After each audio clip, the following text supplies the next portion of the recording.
长金，我现在在玲玲家楼下，我想来找她谈谈，可是我又不知道我该怎么说，你说我该怎么办了？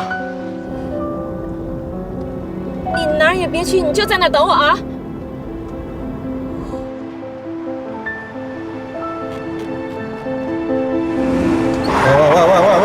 喂！你干什么呀？再有1个路口就到我家了。没听到吗？他就在玲玲家楼下，这要撞上玲玲就麻烦了，无可挽回了。那也不差这几分钟吧？反正你也正在休假，一寸光阴一寸金嘛，享受一下挥金如土的感觉。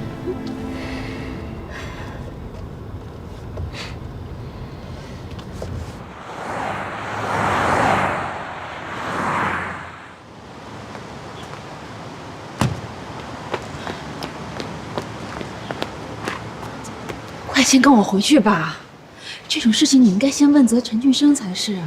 你现在什么都没弄清楚，你就跑到这儿来找玲玲，你见到他，你连自己想问他什么，你要替你自己争取什么，你都不知道。我没有要干嘛，我就是跟他实事求是的谈一谈嘛，说不定事情不是我们想的那样，他们什么关系都没有呢。你傻呀你！他能跟你实事求是说吗？他认识你的时候早已经跟陈俊生牵扯不清了。他还能那样的跟你像什么事都没有发生一样的吃饭聊天，他能跟你实事求是的谈吗？那我就问问他，天底下这么多男人，为什么要盯着陈俊生下手？我问问他，你是怎么做到在我面前面不改色心不跳的骗我的？我要问问他，你怎么舍得让一个跟你儿子一样大的小孩子失去自己的爸爸？我不能问问他吗？你知道什么叫扮猪吃老虎吗？不管什么样的女人，但凡能这样让男人回到家就这样跟自己的老婆孩子说离婚的，根本就不是什么头脑简单的角色。你今天只要跟玲玲当面对质了，那陈俊生就铁定跟你离婚了，因为他都没有退路了，知道吗？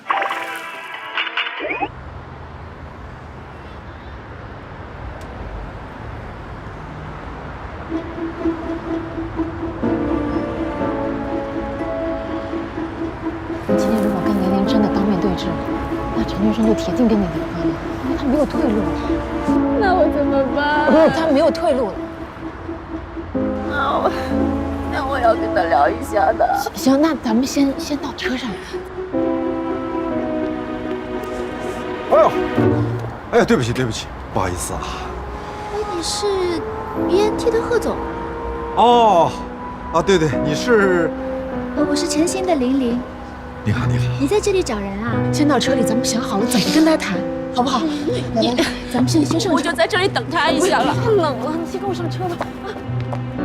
咱们先到车上聊一聊。我那个辞职了，一个朋友呢住在这附近，然后我来找一下。哎，哪一栋是42号？这里没有42号。没有42号。啊。哦，那我可能就是走错方向了。我再找找。好，再见啊。哎，林小姐，那个你们这个小区里面就没有40几号楼吗？没有啊，我们这里到头也就是30多号，可能那个小区有，要不你去那边看看。好。哎，好，谢谢。再见啊。再见。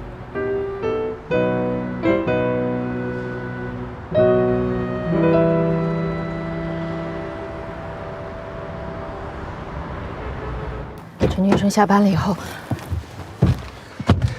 谢了，幸亏没提前送你回家。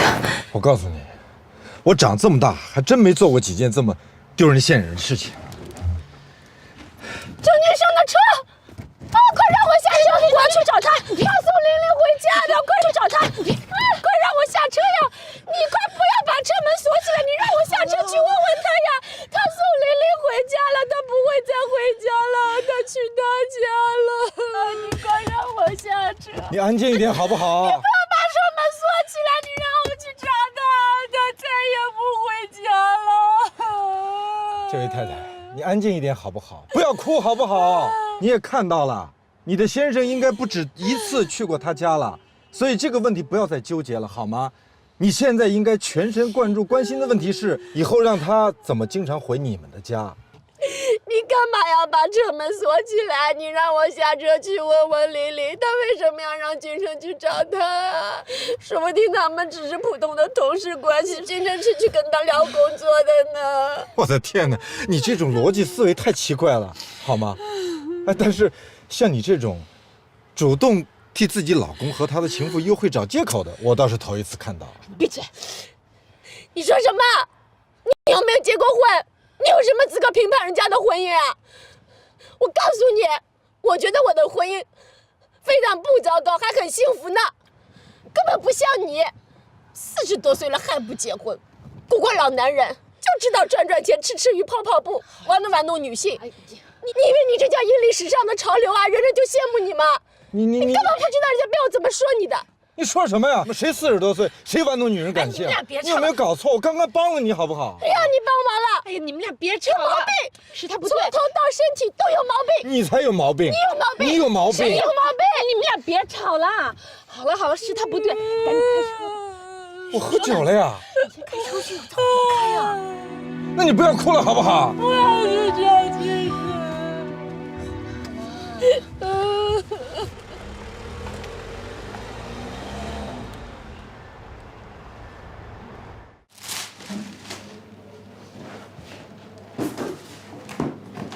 嘉青呢？他要晚点才回来，补课呢。1年级的小孩补什么课呀？哎呀，他不是那种聪明的小孩子，想要学得好，就得笨鸟先飞呀。那这个，你呀，就是想的太多了。要有资格才不想的，我没有那么幸运。看这个。装上。哦，对了，我刚才看见贺涵了，他说他找一个朋友，但是问他住哪儿，他说他门牌号也不知道。他是唐晶的男朋友哎。他一个人？对呀。我是不是想多了？好了。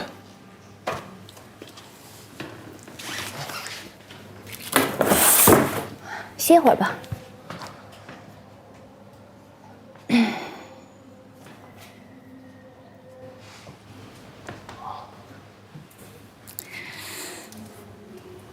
是不是太突然了？一边骗着子君，一边让你在这儿等着，我是忍不下去了。可是这一大早上的，人还没睡醒呢，合适吗？这种事情有什么合适不合适？早一天晚一天都是说。说了挺好的，真挺好的，可算透口气儿了。而子君，哭也好，闹也好，打也好，骂也好，我不反驳就是了嘛。反正是我做的不好，结局已经这样了，尘埃落定了吧。其实我跟你在一起，我没有想过谈很多。我觉得老天爷安排我们认识，有这样的缘分和默契，我已经很知足了。我真的不敢要更多的。我们不是都说好了吗？我好好过，你也好好的。我跟子君离婚，跟你没关系，是我自己决定的。可我觉得你会后悔的。我发誓我不后悔。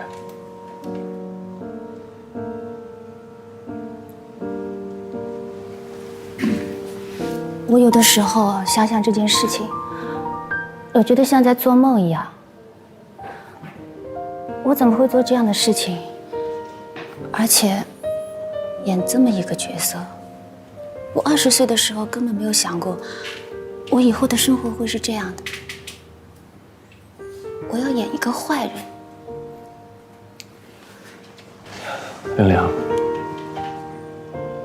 是我的婚姻出现了问题，即便你不出现，我也会离婚的，跟你没关系。可是她还挺年轻漂亮，还挺好的，看着。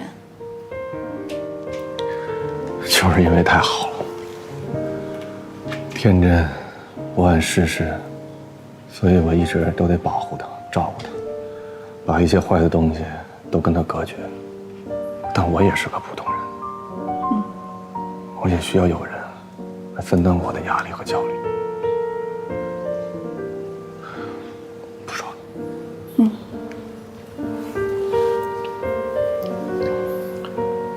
你回家吧。为什么？因为现在是非常时期，他对你做什么你都得忍着，而且你还得跟他们说，虽然你离开他们，你还是会对他们尽责任和关心他们的，对儿子还得更好一点。你只有把伤害降到最低，我才心里好过一点。我是不是又想多了？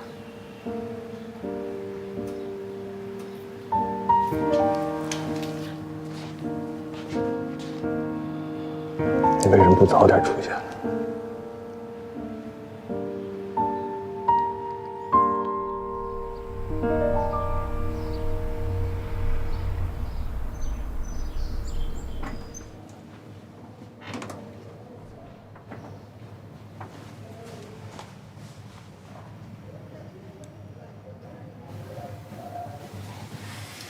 我送你去电梯。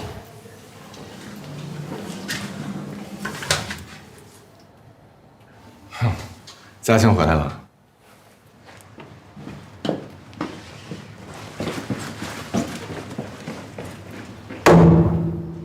对不起啊。没事儿，给孩子点时间嘛。进去吧。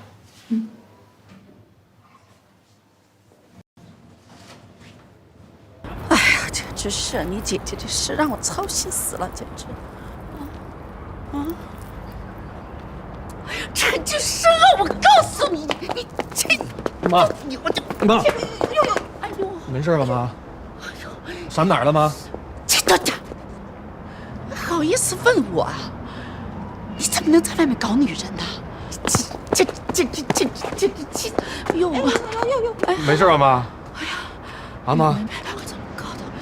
我没事情了，哎呦，我没有事情了。楼上，你老婆我女儿君君有事情了，你赶紧上楼，求她原谅了啊！小头发，你快上去了，快去呀！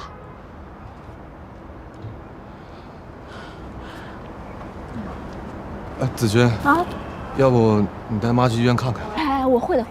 你去，这头怎么高去？有点晕。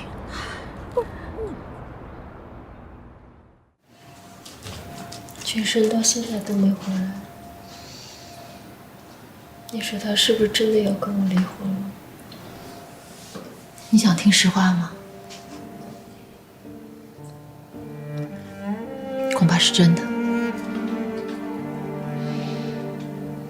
两个人在一起，进步快的那个人，总会甩掉那个原地踏步的人，因为人的本能都是希望能够更多的探求生命生活的外延和内涵。你说我原地踏步，我生孩子养孩子，我努力保持最好的状态，我无时无刻不是她甜美乖巧的陈太太，难道我这些不需要费时费力吗？我的建议是，不管离不离婚，你罗子君都必须要能自力更生，或者说你必须要具备自力更生的能力，那才是长久之计。我不想听你那些烦人的女性独立宣言。你知道旧社会男人为什么可以3妻4妾吗？就是因为女人都要靠男人养活。你一口饭一碗汤，都是因为你取悦了人家，人家赏给你的。这种依附关系一旦建立，还谈什么情感平等？我鼓励你出去找一份工作，不管钱多钱少，你赚回来的是一份尊严。男人娶你养你，给你钱花，跟你一起生儿育女，白头偕老，这怎么就没有尊严了呢？得不到这些的人才削尖了脑袋往男人堆里钻，把男人的饭碗抢过来吃。真要是这样，世界上还分什么男人女人？你要不去找工作，那你真的离了婚之后，可能只能靠陈俊生，或者说是陈俊生跟玲玲他们2个人给你的生活费过日子了。你是我的朋友，我现在很烦很乱，我不知道该说什么做什么，你能不能不要对我指手画脚？你说2句安慰的话好吗？在你最艰难的时候，我帮你的时候，你不是也说你羡慕我命好嫁了个好男人吗？安慰体谅，那才是事不关己的态度。我是真的为你好，考虑到将来你该怎么生活，才会跟你说这些。我的工作呢，就是帮人解决问题。越难解决的问题，越是病入膏肓，就越是要在最开始的时候破釜沉舟下狠手。工作是工作，感情是感情。你那么会解决问题，你自己的问题解决了吗？你事业有成，你呼风唤雨，你觉得幸福吗？你说我顽疾，你不是一样喜欢一个男人8、9年思前顾后的，到现在都一无所获，到底谁病入膏肓？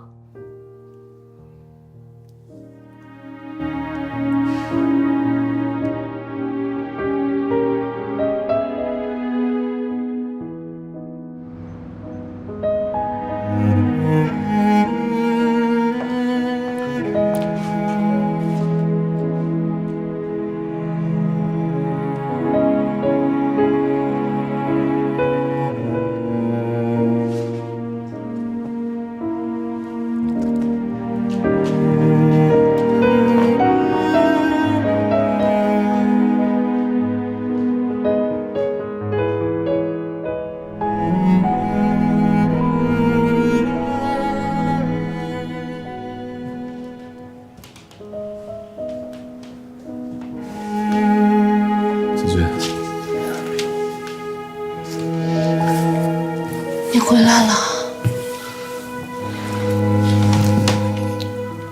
你是不是改主意了？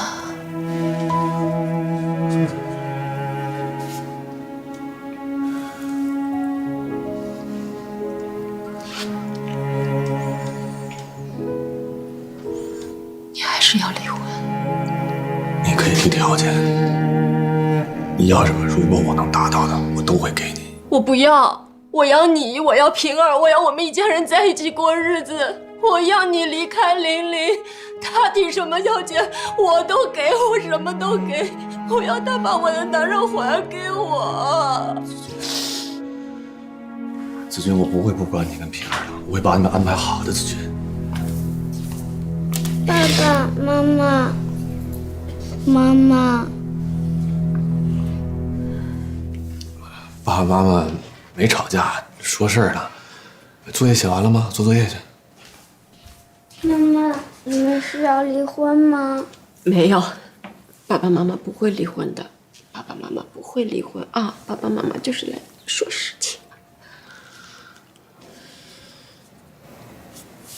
我公司还有工作，我先回去了。爸爸，你还回来吗？回来呀，爸爸肯定会回来的。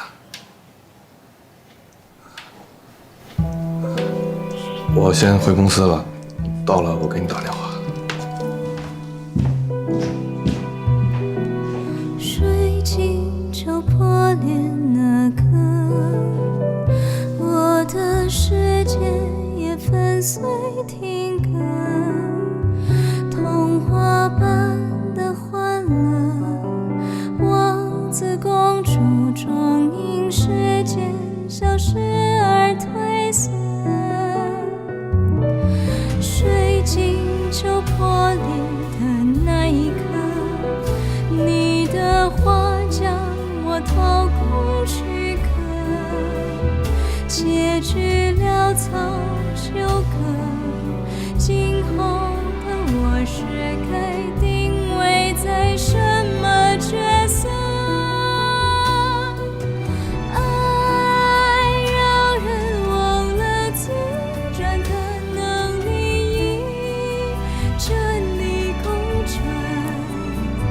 失去爱，我是颗无光的星，隐没在繁星夜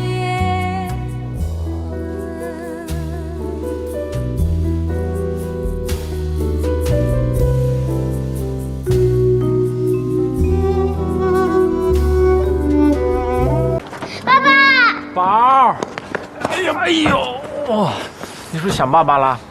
亲，宝贝，想你。我们是来接你回家的。我现在手里还有好多事儿呢，走不了。我们可以等。不用，要不然你带小莫先回去吧。没关系的，能等。爸爸跟我回家吧。宝贝，爸爸上着班呢，爸爸有好多事儿要做，爸爸现在回不了家。这样，你乖乖的，你跟妈妈先回家，爸爸晚一点再来看你，好不好？爸，哎，宝贝，没事，你先去忙吧，我们就在这儿等着。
他没接，我现在跟小莫住在林美的办公楼楼下呢。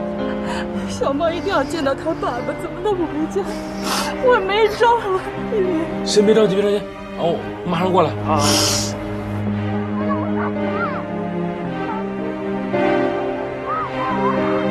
爸爸，我们回家等爸爸。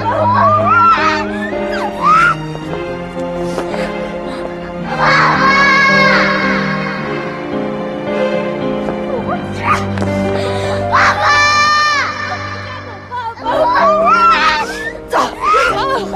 妈妈求你，妈妈求你了！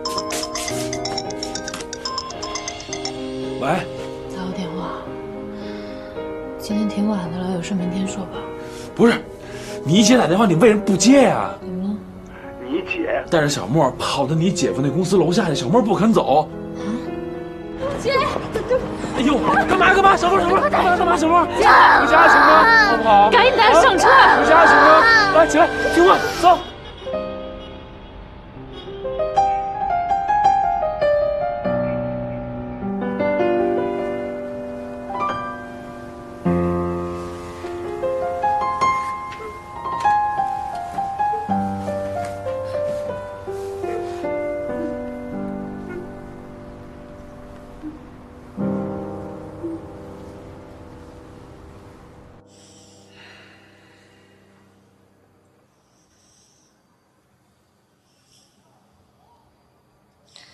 爸爸为什么不要我们了？你看，我刚才不是跟你说半天了吗？爸爸没说不要你们。是不是我和妈妈惹他生气了？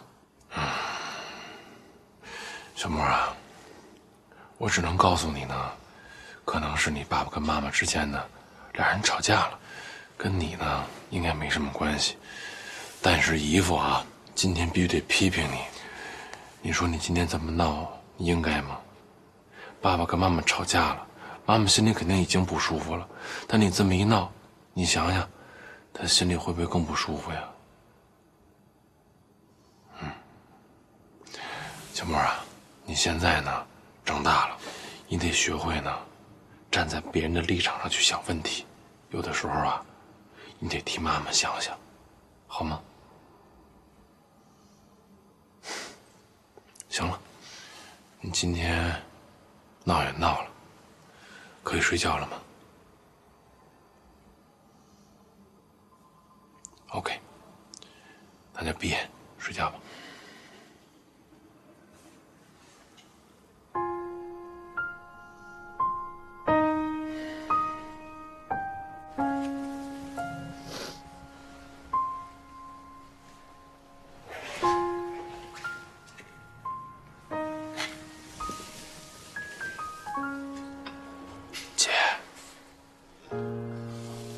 小莫已经睡了。那个姐夫什么时候走的呀？有几天。你能不这样吗？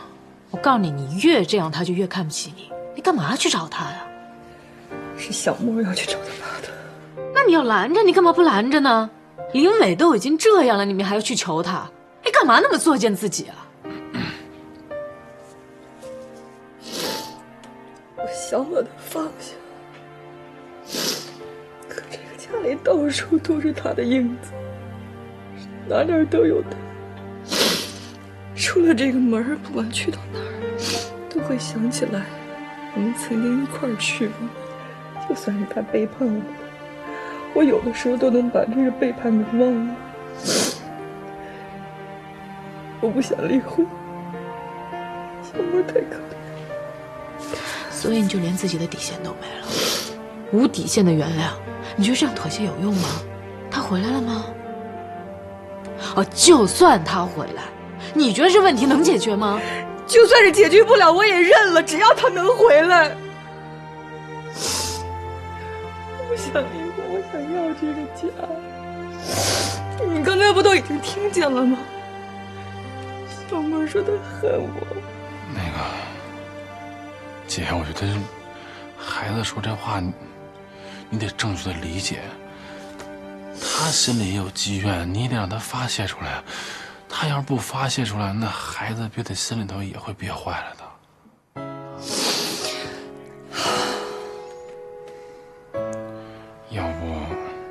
要不这样吧，一凡，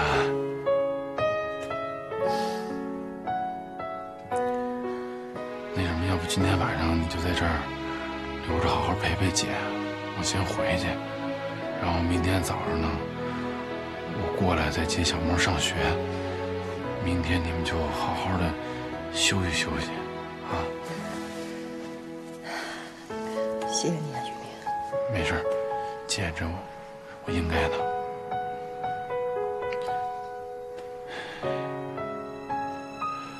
一凡，那我回去了。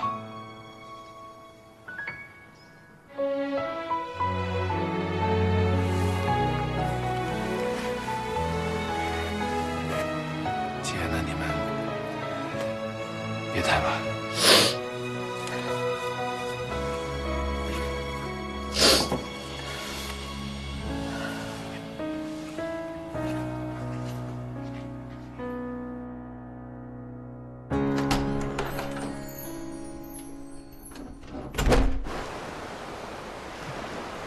我爸爸妈妈离婚了怎么办？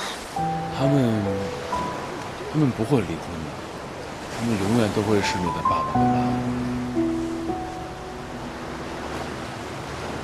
小莫，那天在你爸爸公司楼下，你去闹，然后你说你恨妈妈，你是真的恨她吗？妈妈伤心了。你这样说，妈妈会很难过的。你有考虑过她的感受吗？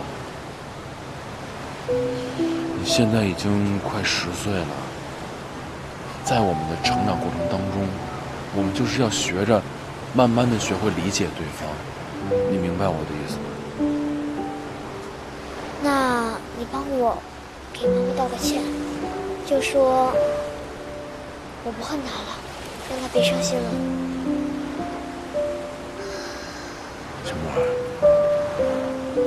爸爸跟妈妈其实很努力想给你一个完整的家，但是他们的问题，他们之间的误会可能还没有解决好，所以我觉得你应该给他们时间。但是小莫，你知道吗？他们这么努力的想给你一个完整的家，是想看到你快乐。如果你现在每天这样不快乐，你觉得他们会高兴吗？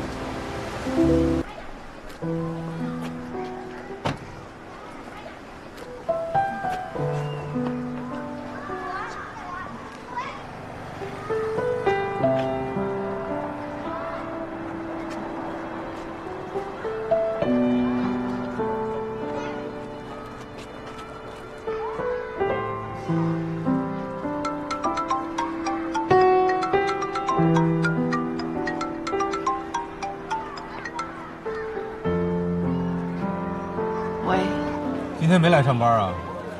我正送小莫上学呢。最近怎么样啊？来2回都没见着你。没事儿啊。怎么了？不舒服？生病了？没有。你在那儿等着我，我现在马上过去。我现在就回家了，要不然你就到我们小区来找我吧。给小韩做的。这不是一凡发话了吗？这我哪能不弄啊？这好久没看闺女了，正好他们俩一人一份儿。说这个一凡是怎么想的呀？好像跟变了个人似的。是变了，变聪明了。你想啊，这小韩要是瘫痪站不起来了，他肯定要依赖雨明一辈子，咱雨明不可能不管呀。这是雨明和一凡以后要面对一辈子的事情。既然这一凡回来了，想继续过下去，他肯定希望小韩早点好起来。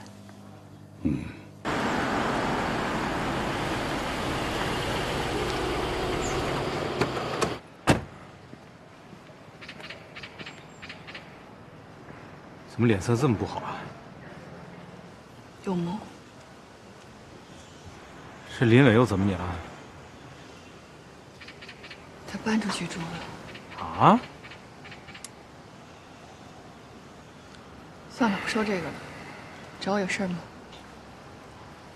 咱甭在这儿聊了，找个地儿边吃边说吧。啊！哎，我现在什么都吃不下。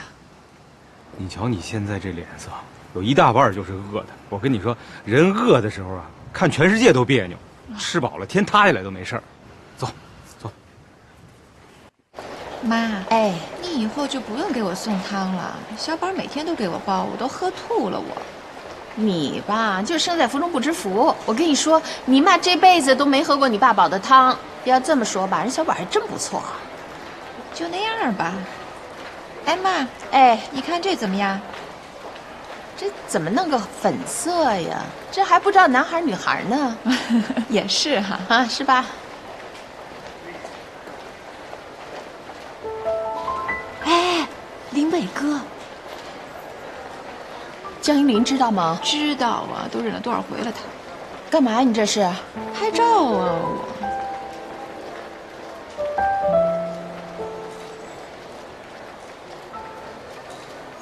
哎，干嘛？你这是？你现在不能动气，怀着孕呢啊！我不动气，我就过去提醒他们一下，要不我对不起依林姐。我提醒去。你看这个好不好？林伟哥。谁啊？小丫，你怎么在这儿？啊，这位是我们公司的同事。啊，这是我妈。认识。你好，阿姨。见过啊。见过。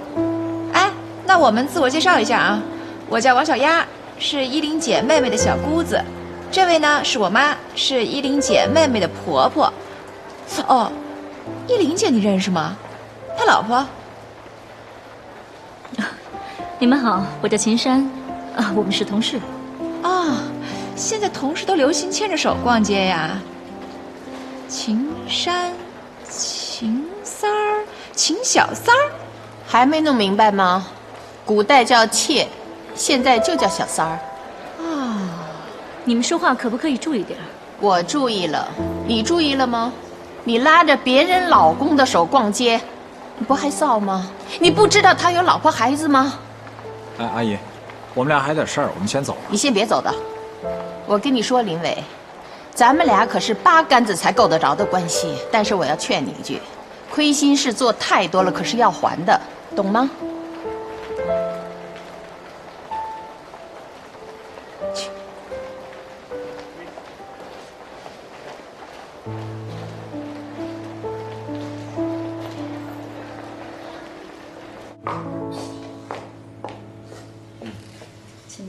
好，谢谢。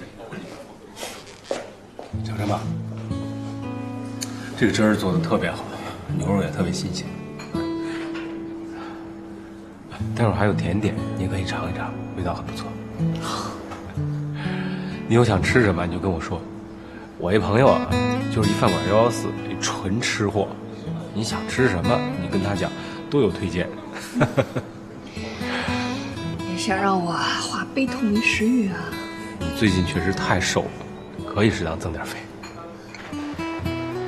妈，您刚才真是太帅了，但真的太可惜这江依林了。有什么可惜的呀？林伟根本就配不上她，我觉得他们俩早分了得了。干嘛呢？把照片发给依琳姐。别发呀，咱骂骂就行了，别发啊，听见没有？哎，发出去了。哎呀，妈，您知道吗？这世界上啊，就是因为有您这种思想人存在，才让那些小三儿跟渣男得逞的。我之前就想开一微博，让所有的女人把那些对他们心怀不轨的有妇之夫全部揭发出来，我一个个发到微博上，这样呢，所有的已婚女士就能在我的微博上查到她们老公的案底。你确定这么做吗？我就那么一说，我哪有时间啊？我有时间啊，我真的有时间，这事儿我来做。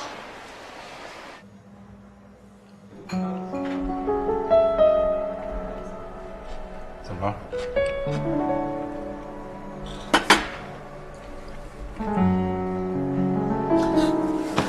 送我去一趟。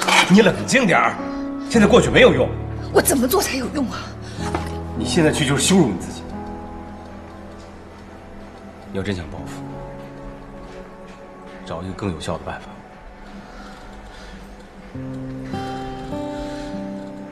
其实你是一个很优秀的人，你的问题就是放不下。现在你该放下了，你好好想想怎么能让自己过得更好。不管什么时候，你记着，你还有这个男闺蜜呢。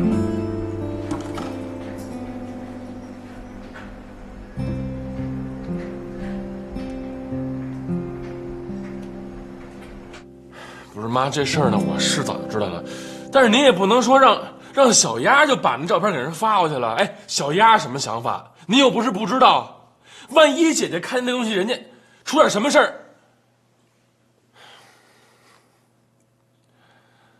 行了，我不跟您说了，这样吧，我跟一凡过几趟，好不好？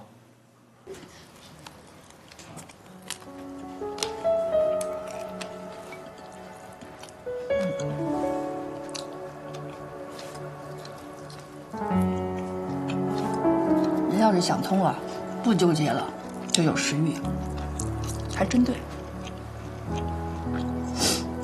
那个姐，我妈和小丫啊，是我谢谢他们。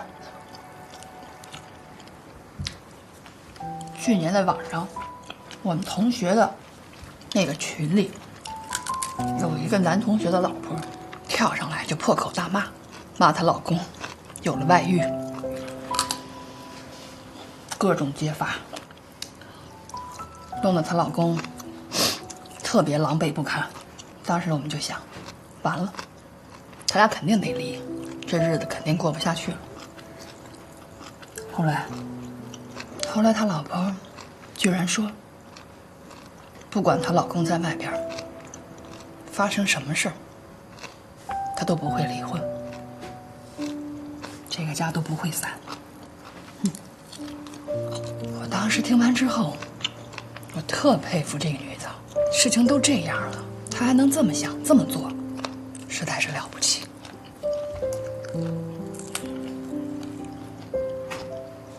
可是今天，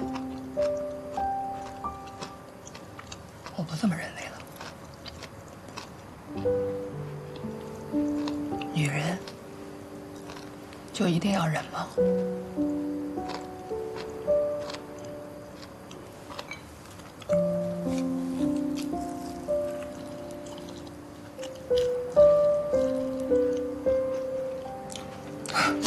我没事儿，回去吧，不用担心我啊，好着呢。哦，对了，过2天伟伟过生日，你们把时间留出来，我准备热热闹闹给他开个大 party。回去吧。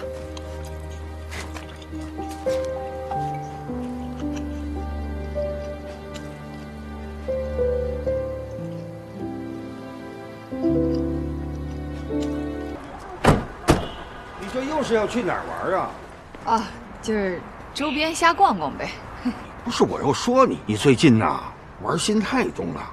林伟马上就要过生日了，你也不说说为他准备准备。我们就想2个人过了。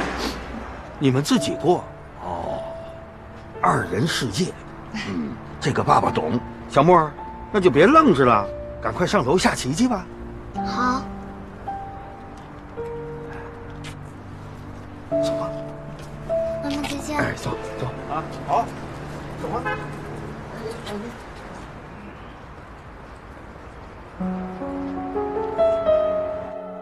依林，你觉得这样有必要吗？你一个电话接一个电话的，你就把我放下吧。我放不下，没别的意思，就是想给你过个生日。依林，你觉得有这个必要吗？场地我都已经布置好了，你们公司的同事都请了，明天等你啊。其实我也听说了，公司那边的人他们都去。看来我们不去还不行啊。就这点事儿，你还想闹得大家都知道啊？你想去吗？去啊，他们都去，我为什么不去？我跟你说，其实我老觉得这事儿没那么简单。其实这事儿挺简单的，他跟了你这么多年，肯定舍不得，想借着这个生日让你感动，好回去呗。行。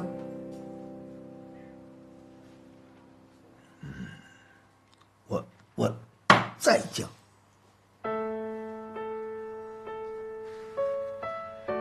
电炮啊，我剁了他。哎，小心没有？后边还后座炮呢，有没有？照打你，你死了，知道吗？悔不吧？不会，说了就说了，什么好悔的？哎呦，有骨气啊！男子汉有骨气。那重摆吧，我没事。不玩了？哎，你这会儿是不是不舒服啊？哦，我明白了，是他们过生日没让你出席，你不开心是不是？没关系的，明天外公啊带你出去玩，带你出去嗨配，怎么样？哦，羡慕。都羡慕林伟能娶这么个好媳妇儿。你们先聊。小丫，哎，你今儿真好看。谢谢。怎么说话呢？姐哪天都好看。照顾好你放心吧。姐。姐，来了。哎，随意啊。那一会儿聊。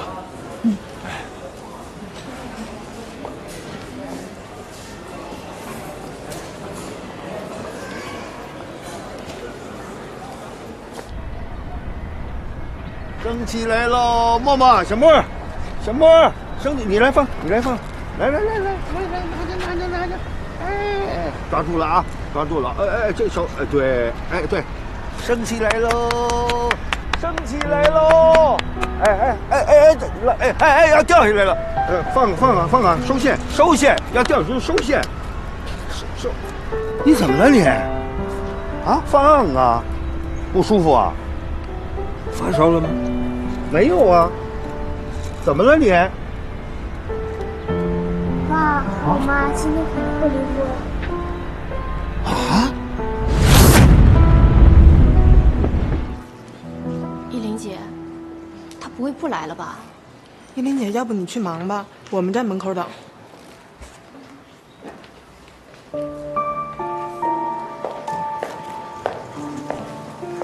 来了。来了。你也来了？是啊，你都通知了，我当然会来。谢谢，真给面子。进去吧，大家都来了。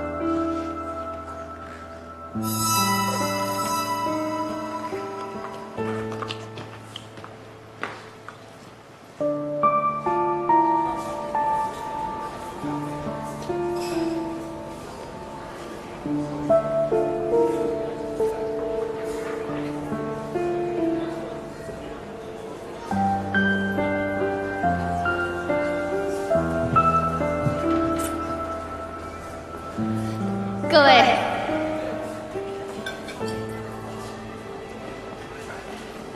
谢谢大家的光临啊！这杯酒我先干了，你们随意啊。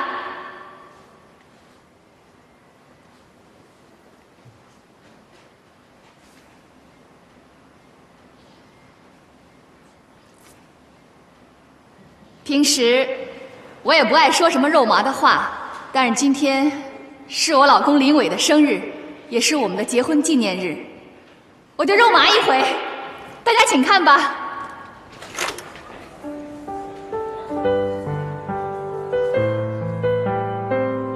19岁，我第一次遇到林伟，跟联谊寝室的男生一起唱歌。20岁，我们俩第一次约会，他说要把这辈子的约会都卖给我，我给他买了一大桶冰激凌交换，他吃完拉了2天肚子。22岁，我们毕业了。25岁，我们结婚了，有了小莫。别误会啊，不是奉子成婚。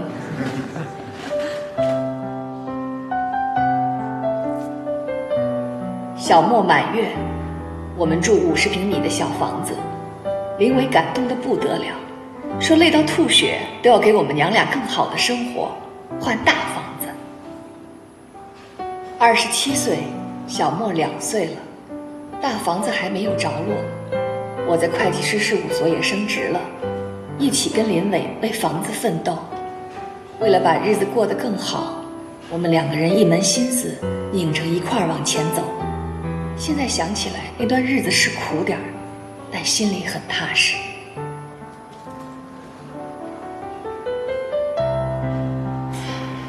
这个时候，我老公得到一个很好的机会。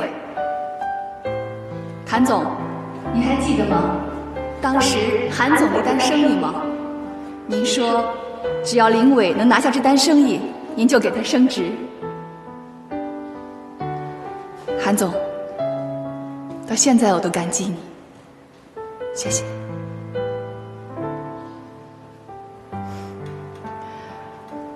为了能让我老公拿下这单生意，我辞去了工作，去照顾韩总的妈妈。是韩妈妈自己福气好，很快就康复了。但是韩总硬是把功劳归在我头上，把这单生意给了我老公。我老公升职以后很忙，根本顾不上家，我也就没再回去工作。其实我还是挺喜欢当会计师的，这点秦山知道，是吧，老同学？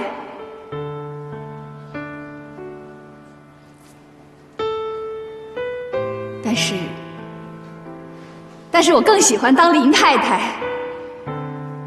结婚之前，我跟秦山一样，认为事业最重要。但是结婚以后，有了孩子，我觉得林太太才是第一位的。依林，我得给你封一个模范贤内助。行啊，谭总，谢谢。来，大家接着看。聪明姐吗？我也是没有办法了，孩子们呐都不接电话，我只有打给你了。都不接，他们都没在家呀。那你知道他们去哪儿了吗？我也不太清楚，好像说是给林伟过生日什么的。都这样了还给他过生日啊？那你知道去哪儿给他过生日吗？小丫结婚那个地方叫翠明路，什么荷塘月色。哦，知道了。30岁，我们有了大房子、车子。儿童节带小莫去游乐场，坐过山车，他恐高。林伟把他放在肩膀上待了几分钟，想锻炼他，结果硬是下不来了，说这样感觉他一下子长成了大人。小莫之前说他坐在林伟的肩上像个大人，现在也算是个小大人了。小莫10岁，我35岁，林伟36岁。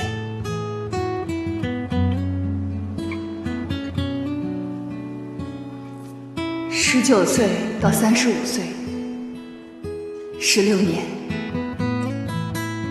时间真的过得很快。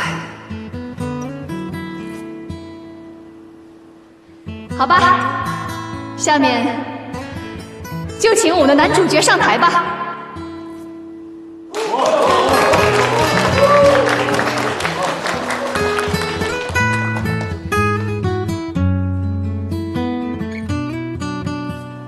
老公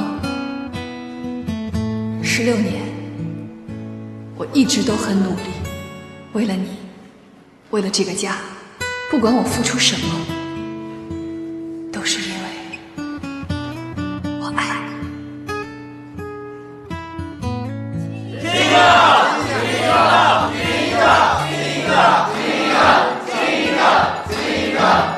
说老夫老妻，这别信别信。这可是你们说的啊！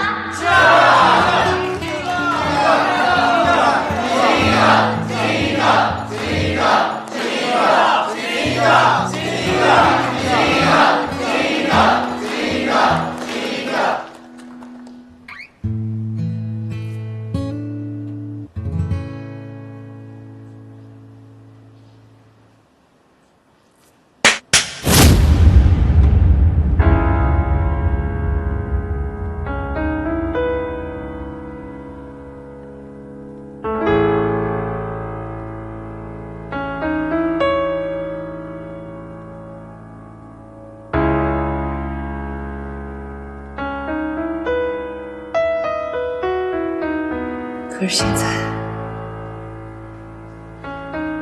我恨你。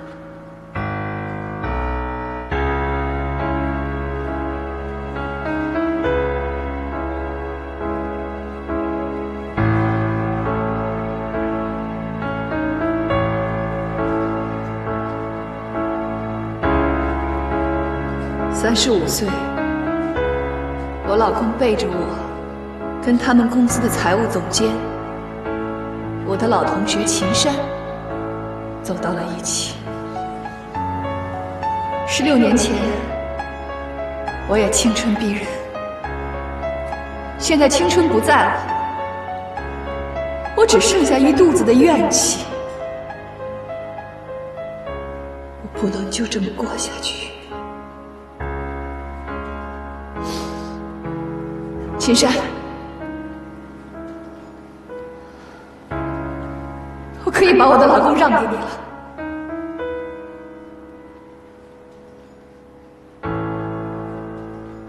我现在放手了。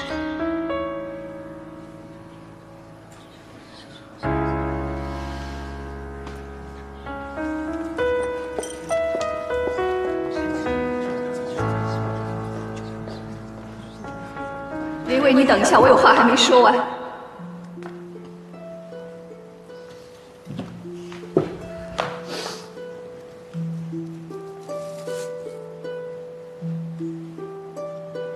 16年，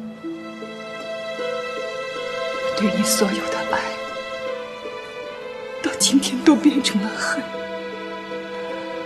我必须要把这些都说出来，不然我会疯，会死。我不允许自己就这样被你悄悄抛弃。别怪我，用这种形式把你对我的伤害还给你。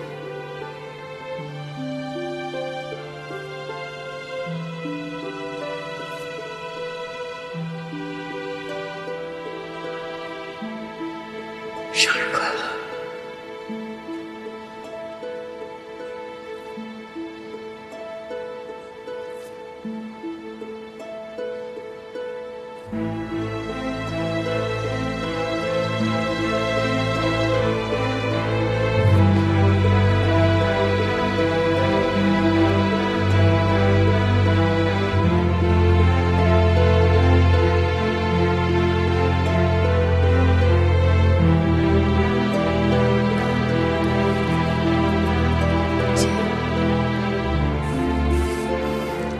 依莲，对不起，大总，扫您的兴。你们的10年的照片很感动，但结局没想到。这么多年来，你对林伟的支持，我多多少少知道一些。我一直以为林伟是一个知恩图报的人，有底线，有原则。最近公司有些传言，我都没信，可我不多说什么了，今后的路还很长。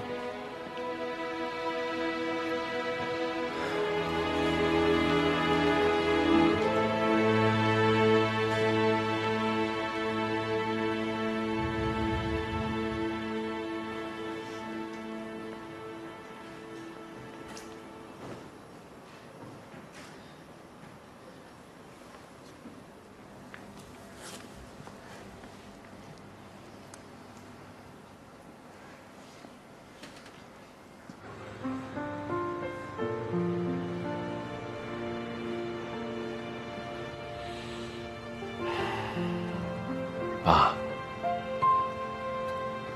您倒是说句话呀！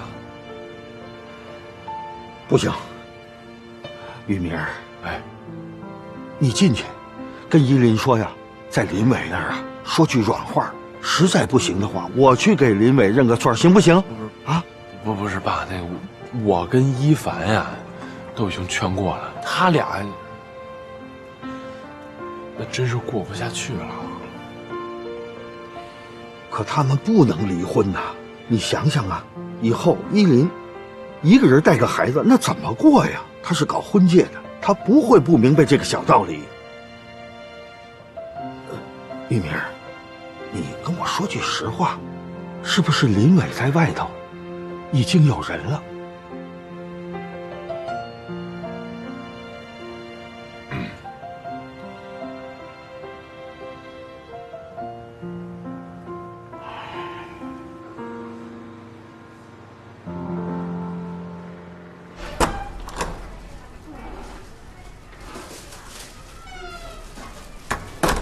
小沫啊，阿公姨父，哎，是不是饿了？这姨夫啊，给你做饭吃啊。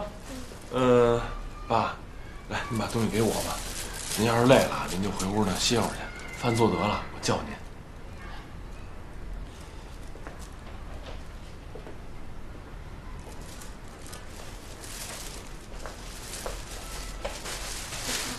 我妈怎么没回来？你妈呀，你妈回来，只不过你妈呢，可能今天回来的会晚一点啊。姨父，我问你个问题。你说。我爸我妈是不是离婚了？你知道什么是离婚了吗？知道，就是一件没有意义的事情，很严重。有多严重？就是非常严重。小莫，你告诉我，你是不是特别怕他们两个离婚呀？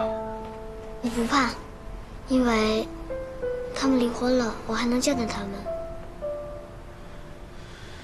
那你为什么这么问我呀？因为我怕他们见不到了。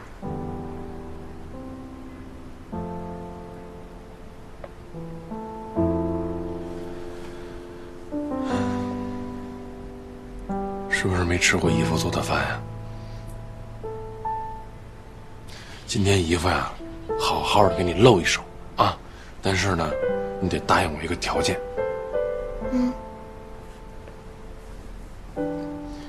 一会儿咱跟外公吃饭的时候啊，在饭桌上，你呢得使劲的把菜跟饭呀都吃干净了，这样的话，外公才高兴，好不好？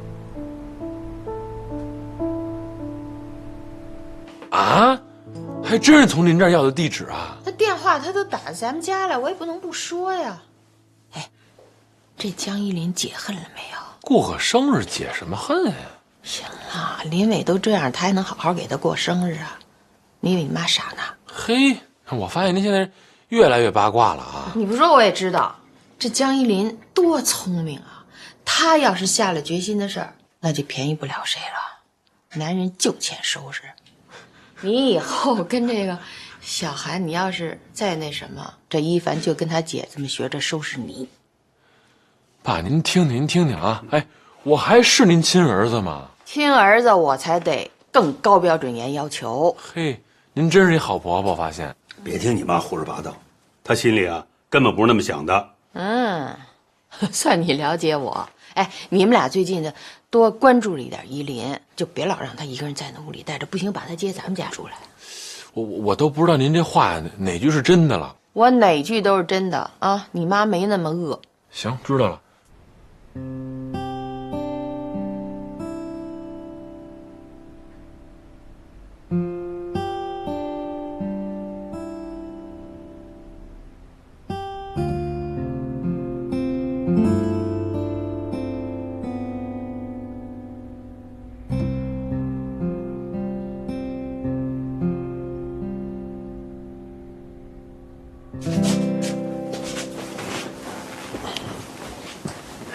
我爸怎么样啊？还行。小莫呢？睡了。谢谢你，老公。你看你，哎，那个，你姐怎么样？就那样呗。16年了，感情和青春都投入了，自己什么事都放一边，所有事都是为了林伟跟小莫，结果什么都留不住。要是有一天，我也因为相信你而付出代价，我也认了。来，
你怎么不说话呀？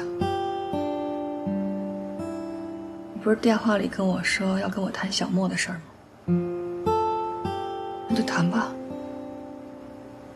既然都说到这一步了，那咱们也都别藏着掖着了。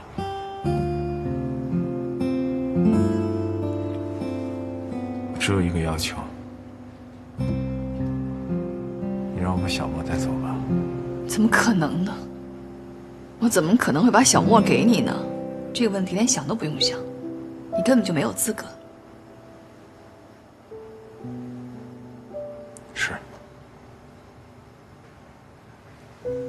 我是没有资格说这样的话。我只是觉得咱们俩分手以后，你一个人带个孩子太不容易了。家里的房产、现金你都可以拿走，我就只想把孩子带走就行了。你听说哪个孩子跟后妈在一起能生活的幸福呀？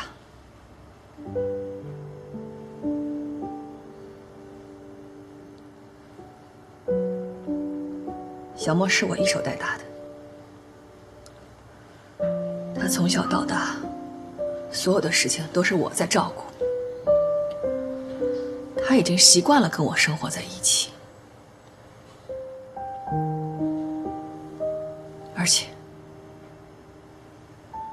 我们俩之间没有必要较劲，要想到孩子的感受。我不想让他因为这件事情改变他自己的生活环境。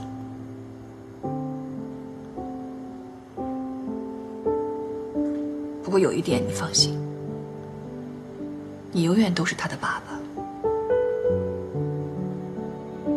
这个我是清楚的。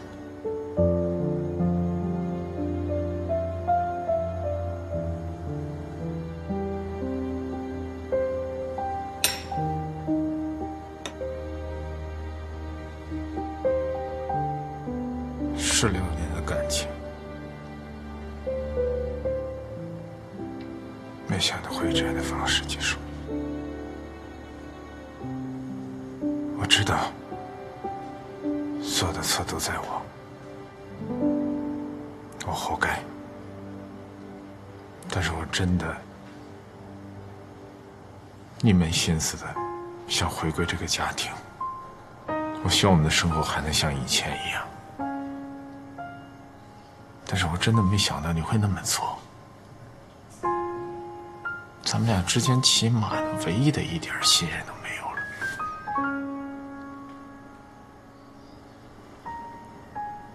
我承认，那件事情是我的错，但是也不足以是能让你跟秦山走到一起的理由。行了，都已经过去了，别再说这些了。既然我们已经谈好了，也已经这么决定了，那咱们就痛快点儿，明天就去民政局把事儿办了吧。就明天。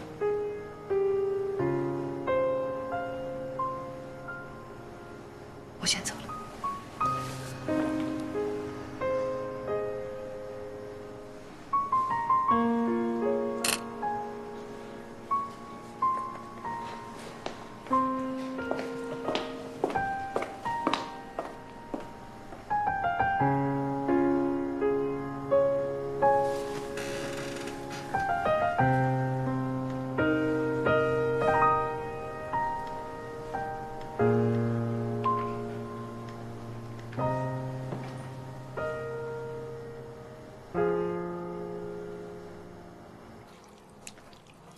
你说这人心还真是隔肚皮啊！以前林伟哥看起来那么好，现在怎么就……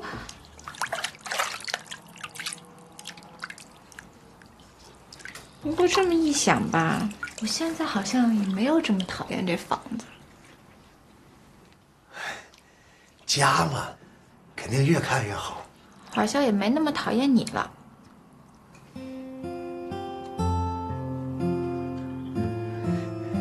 真的？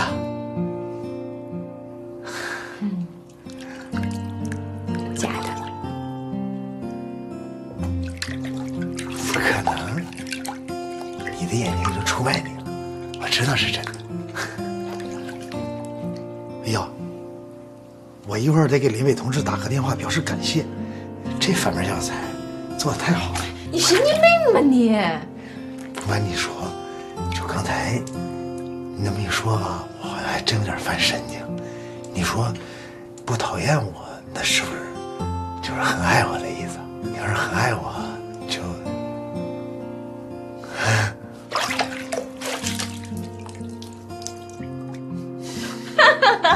这脚洗完了，它就是香。别闪着孩子，这水有点凉了，给你加点热的。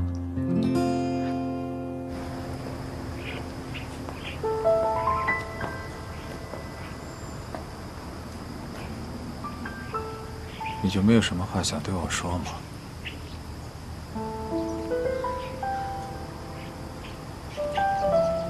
走了。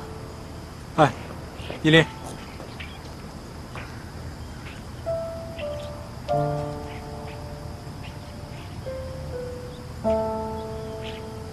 你什么都不用说，我不想听。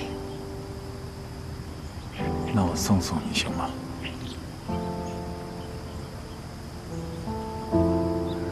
我向你保证，我什么都不说。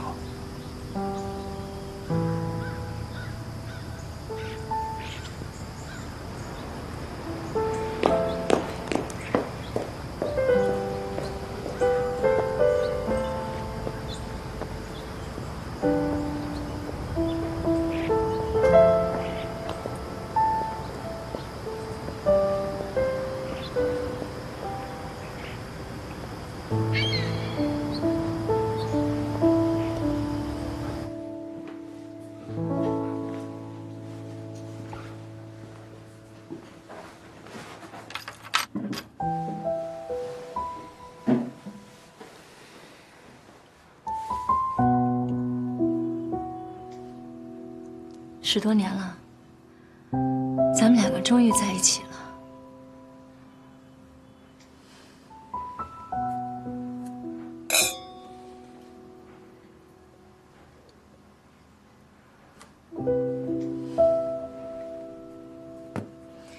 明天你就搬过来住吧。青山，不是都离了吗？怕什么呀？公司那边的同事，我想过几天也就忘了。咱们俩的事儿，公司上上下下几乎全知道。我们又在同一家公司，今后抬头不见低头见。你觉得这样合适吗？那你什么意思啊？我觉得挺别扭的。其实我是想，我不辞职。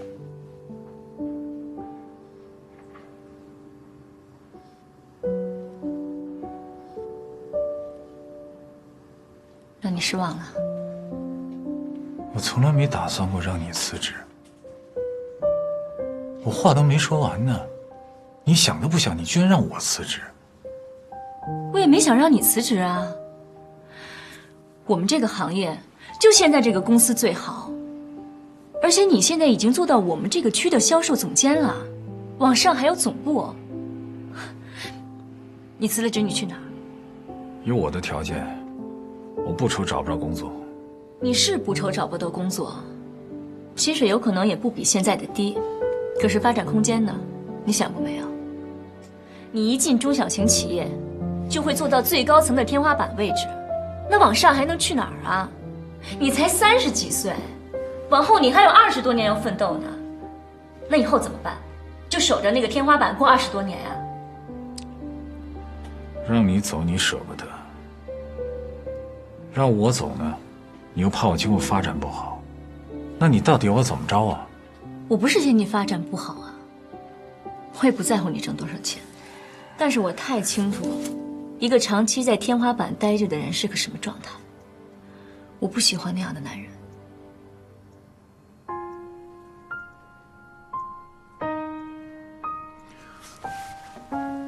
深深，我到底要怎么做，你才能够满意呢？我们都留在公司，一起做到总部。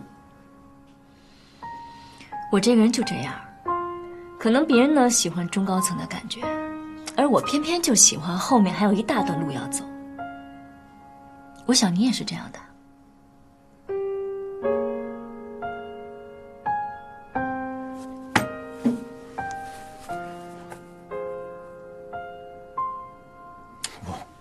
我还以为我们今天要聊的，你要跟我谈的，我还以为是咱们今后怎么生活，咱们今后怎么过日子。没想你谈的全是这些东西。我不是江一莲，他能放下的，我做不到。青山，我就问你一句话，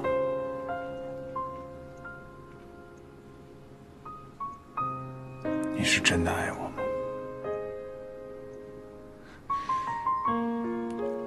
我爱你呀，我当然爱你了。正因为我爱你，我才不想成为第二个江一莲，一个不懂得自我和婚姻之间平衡的女人，被沦为弃妇的故事，我不想再上演了。林伟，你为了我放弃10几年的婚姻，那你应该清楚，什么样的女人才能够抓得住你。你家那串钥匙也用不着了，就扔了吧。